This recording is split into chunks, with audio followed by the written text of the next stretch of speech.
Praise the Lord everyone.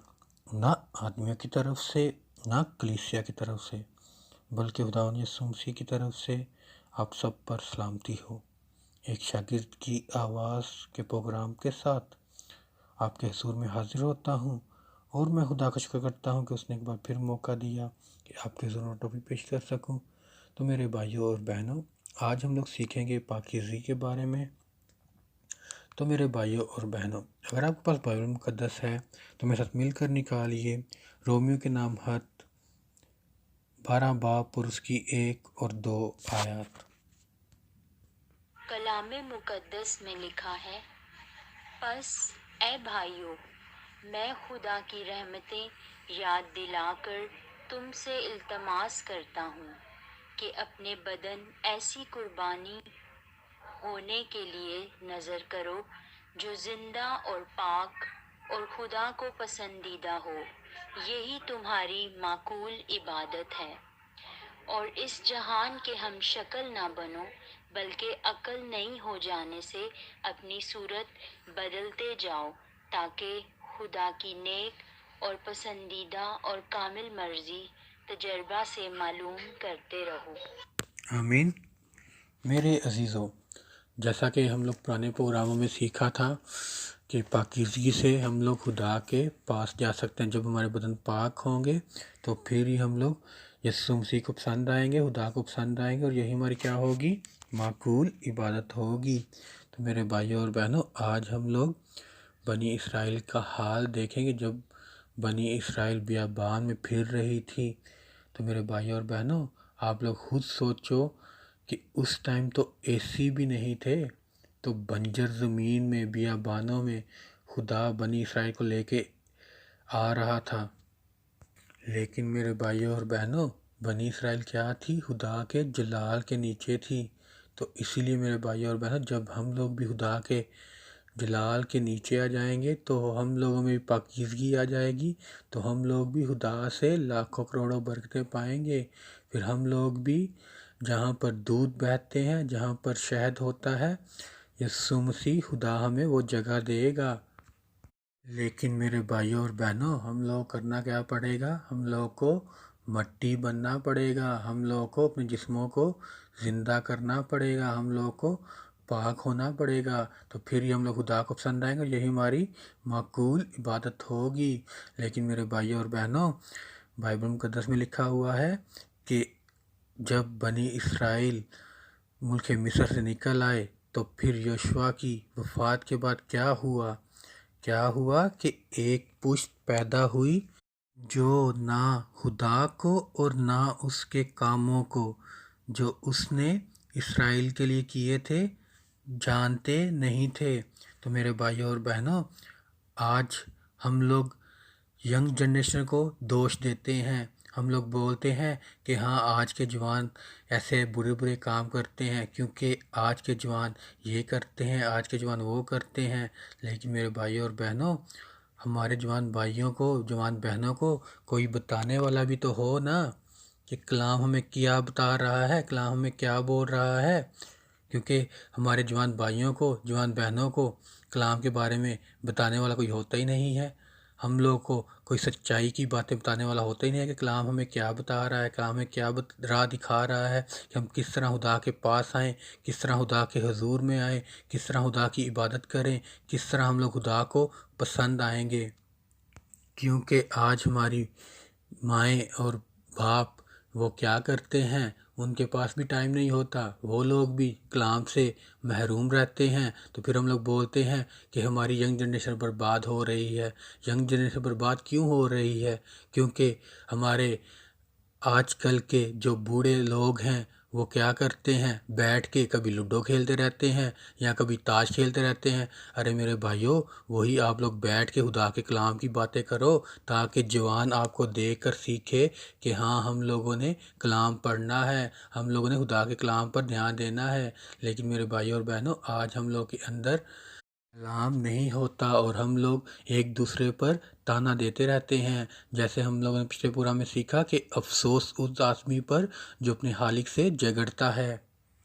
क्योंकि मेरे भाई और बहनों, क्या हुआ कि जब योशुआ بنی اسرائیل کو ملک مصر سے نکال لے آیا تو پھر خدا کیا بولتا ہے کہ جو ساری پشت تھی اپنے باپ دادا کے ساتھ جا ملی، لیکن ایک پشت ایسی پیدا ہوئی جو نہ تو خدا کو جانتی تھی اور نہ اس کے کاموں کو جو اس نے بنی اسرائیل کے لیے کیے تھے۔ تو آج ہم لوگ بھی اسی طرح جی رہے ہیں۔ آج ہم لوگ کو بھی معلوم ہی نہیں ہے کہ کلام کی سچائیاں کیا ہیں۔ آج ہم لوگوں کو کوئی اچھا چرواہی نہیں ملتا۔ تو اس لیے میرے بھائی اور بہنوں، جب آپ کے پاس اچھا چرواہا ہے جو ہے کلام مقدس، اچھا چرواہا یسوع مسیح ہمارا اچھا چرواہا ہے، اس لیے میرے بھائی اور بہنوں کلام مقدس کو الماریوں کے پیچھے نہیں رکھو، بیڈ کے کونوں میں نہیں رکھو، بلکہ اس کو پڑھو، تو پھر ہی آپ لوگ اس دنیا میں، اس جہاں میں کامیاب ہوں گے۔ کیونکہ میرے بھائی اور بہنوں آج خدا کا روح ہمارے اندر ہے، تو وہی ہم کو گائیڈ کرے گا کہ ہم لوگوں نے کس طرح اس دنیا میں زندگی بسر کرنی ہے۔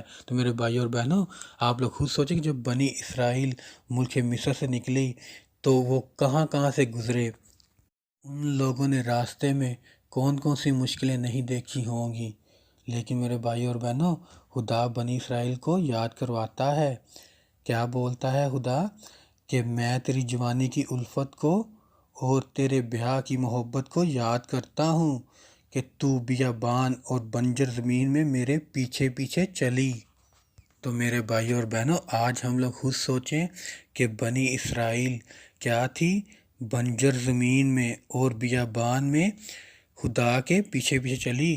یسوع مسیح خدا ہماری جوانی کی الفت کو جانتا ہے، ہمارے جو بہن بھائی جو شادی شدہ ہیں ان کی بھی محبت کو جانتا ہے کہ وہ لوگ کتنا ٹائم خدا کے ساتھ سپینڈ کرتے ہیں۔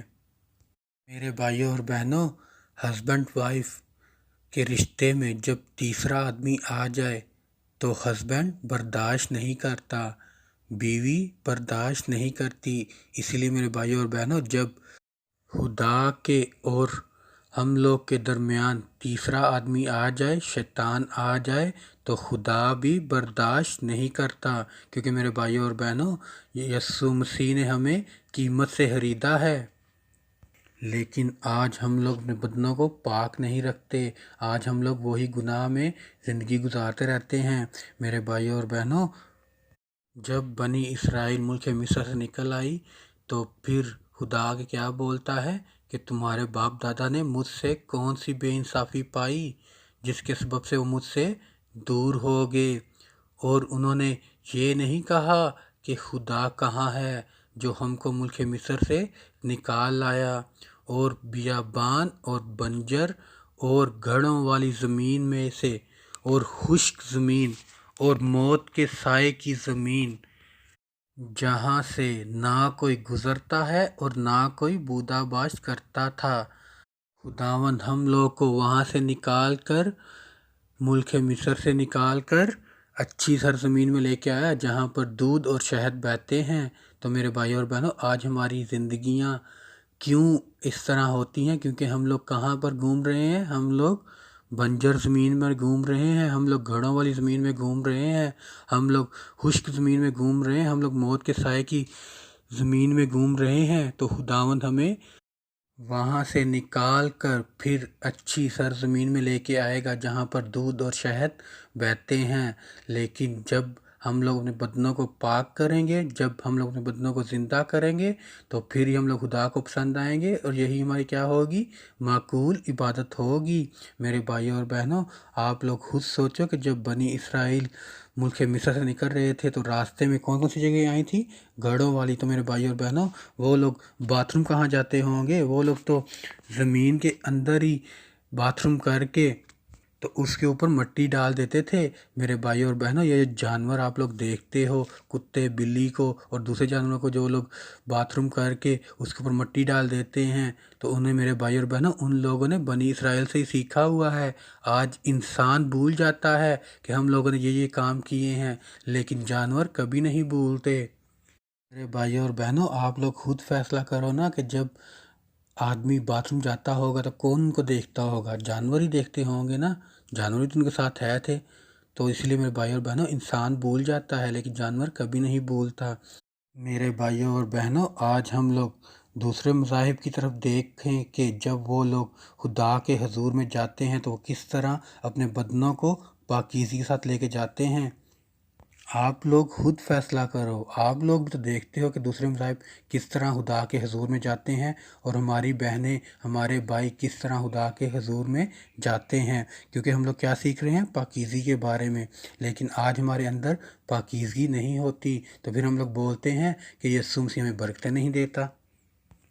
ठीक है कि हम लोग आज़ाद हैं, लेकिन जब हम लोग खुदा के हुजूर में जाएं तो वो बातें तो माने ना जो खुदा को पसंद आए, जो खुदा ने हमारे लिए बोली हुई हैं कि हम लोगों ने जब खुदा के हुजूर में जाना है तो अपने बदनों को तो पाक करे ना, अपने बदनों को तो ज़िंदा करे ना, तो हम लोग फिर ही यीशु मसीह को पसंद आएंगे ना, क्योंकि हम लोग तो कीमत से ख़रीदे गए हैं। ठीक है, हम लोग आज़ाद हैं, लेकिन आज़ादी इतनी भी अच्छी नहीं होती कि कोई भी ऐरा गैरा आकर हम लोग को हमारे मज़हब से हटा दे। आज हमारे मज़हब में, आज हम लोग के अंदर पाकीज़गी नहीं होती, तो इसलिए हमारे भाई, हमारी बहनें मज़हब चेंज कर लेती हैं। क्यों? क्योंकि मेरे भाई और बहनों, यिर्मयाह की किताब में लिखा हुआ है कि काहिनों ने कहा कि खुदा कहाँ है, और अहले शरीयत ने मुझसे ना जाना, और चरवाहों ने मुझसे सरकशी की, और नबियों ने के नाम से मेरी नबूवत की, और उन चीज़ों की पैरवी की जिनसे कुछ फ़ायदा नहीं। तो आज मेरे भाई और बहनों, आज हमारे भाई बहन क्यों मज़हब चेंज कर लेते हैं? आप लोग खुद फैसला करो। क्यों? क्योंकि हमारे पास अच्छे चरवाहे नहीं होते, हमारे पास अच्छे काहिन नहीं होते, हमारे पास अच्छे अहले शरीयत वाले नहीं होते। इसीलिए मेरे भाइयों और बहनों, खुदावंद आगे फरमाता है, मैं फिर तुमसे झगड़ूंगा और तुम्हारे बेटों के बेटों से झगड़ा करूंगा। तो मेरे भाइयों और बहनों, आज हम लोग खुद सोचें कि हम लोग के पास क्या है। हम लोग के पास अच्छी तालीम नहीं होती कलाम मुक़द्दस की। मेरे भाइयों और बहनों, ठीक है कि यीशु मसीह ने हमारे लिए सलीब पर जान दी, हमें आज़ादी दी, लेकिन मेरे भाइयों और बहनों, हमारा भी तो काम बनता है ना कि हम लोग भी यीशु मसीह की मुनादी ठीक तरीके से करें। मेरे भाइयों और बहनों, आप लोग खुद फैसला करो। आज हमारे भाई और बहनें मसीहत को छोड़कर दूसरे मज़ाहिब की तरफ क्यों जा रही हैं? क्योंकि हमें पाकीज़गी के बारे में बताया नहीं जाता, हमें ईमान के बारे में बताया नहीं जाता, हम लोगों को ये भी नहीं सिखाया जाता कि हम लोगों ने जब खुदा के हुजूर में आना है तो किस तरह आना है। क्योंकि हम लोग क्या करते हैं? हम लोग डरते हैं कि हमारी कलीसिया भाग जाएगी अगर हम लोग उनको कलाम के मुताबिक बोलेंगे कि चर्च में आओ। क्योंकि मेरे भाई और बहनों, ठीक है कि हम लोग आज़ाद हैं, लेकिन जब हम लोग खुदा के हुजूर में आए तो पाकीज़गी के साथ तो आए ना। आप लोग खुद फैसला करो ना कि जब दूसरे मज़ाहिब के लोग मस्जिद में जाते हैं या मंदिर में जाते हैं तो उन लोगों ने किस तरह अपने बदनों को ढका होता है, और हमारी बहनें किस तरह के कपड़े पहने होते हैं, हमारे भाइयों ने किस तरह के कपड़े पहने होते हैं। आप लोग खुद फैसला करो मेरे भाइयों और बहनों। क्योंकि हमारे काहिन क्या करते हैं कि वो यही बोलते हैं कि हाँ, मेरी कलीसिया बड़ी हो जाए, हाँ, मेरा नाम बड़ा हो जाए। तो मेरे भाइयों और बहनों, अगर हम लोग के अंदर पाकीज़गी नहीं होगी, अगर हमारे बदन ज़िंदा नहीं होंगे, तो फिर हम लोग क्या होंगे? खुदा को भी पसंद नहीं आएंगे। फिर खुदा भी हमें क्या करेगा? तोड़ देगा। जिस तरह कुम्हार के हाथों के अंदर अगर बर्तन आंकड़े करने लग जाए तो कुम्हार क्या करता है? उस बर्तन को तोड़ देता है। तो इसलिए मेरे भाइयों और बहनों, हम लोग को चाहिए कि हम लोग कलाम के मुताबिक तो चले ना, कोशिश तो कर सकते हैं ना मेरे भाइयों और बहनों। क्योंकि मेरे भाइयों और बहनों, हमारी मेहनत में क्या लिखा हुआ है कि जब तक हमारे अंदर पाकीज़गी नहीं होगी, जब तक हमारे बदन ज़िंदा नहीं होंगे, तब तक हम लोग खुदा को पसंद नहीं होंगे, तब तक हमारी इबादत नहीं होगी। तो मेरे भाइयों और बहनों, हम लोग को क्या करना पड़ेगा? हम लोग को अपने बदनों को पाक करना पड़ेगा, हम लोग को अपने बदनों को ज़िंदा करना पड़ेगा। तो यही हमारी क्या होगी? माकूल इबादत होगी, और फिर ही हम लोग खुदा को पसंद आएंगे। तो मेरे भाई और बहनों, उसके लिए हमें क्या करना पड़ेगा? हम लोगों को कलाम मुक़द्दस को पढ़ना पड़ेगा, यीशु मसीह के साथ, खुदा के साथ थोड़ा टाइम स्पेंड करना पड़ेगा। तो फिर ही हम लोग एक दूसरे को खुदा के कलाम के बारे में बताएं। ये नहीं कि सिर्फ पास्टर साहिबान का ही काम है कि वो सिर्फ लोगों को کلام کی تعلیم دے۔ ہم لوگوں کا بھی کچھ کام ہے کہ ہم لوگ بھی ایک دوسرے کے ساتھ مل بیٹھ کر اچھے طریقے سے پیش آئیں، اچھے طریقے سے بات کریں، تاکہ ہم لوگ اپنے مذاہب کو آگے بڑھا سکیں اور ہماری کلیسیا آگے بڑھ سکے۔ تو میرے بھائی اور بہنوں، آگے ہم لوگ اور سیکھیں گے پاکیزگی کے بارے میں، کہ ہم لوگوں نے کس طرح اپنے بدنوں کو پاک کرنا ہے اور ہم لوگوں نے کس طرح مٹی بننا ہے، اور یہ ہم لوگ کس طرح سیکھ سکتے ہیں؟ صرف کلام مقدس کے ذریعہ سے۔ تو میرے بھائی اور بہنوں، خدا آپ سب کو برکت دے، اور آپ اسی طرح یسوع مسیح میں اور خدا میں آگے بڑھتے چلے جائیں، اور خدا آپ کی فیملی پر اپنا کرم والا ہاتھ رکھے۔ God bless you all. آمین، آمین، آمین۔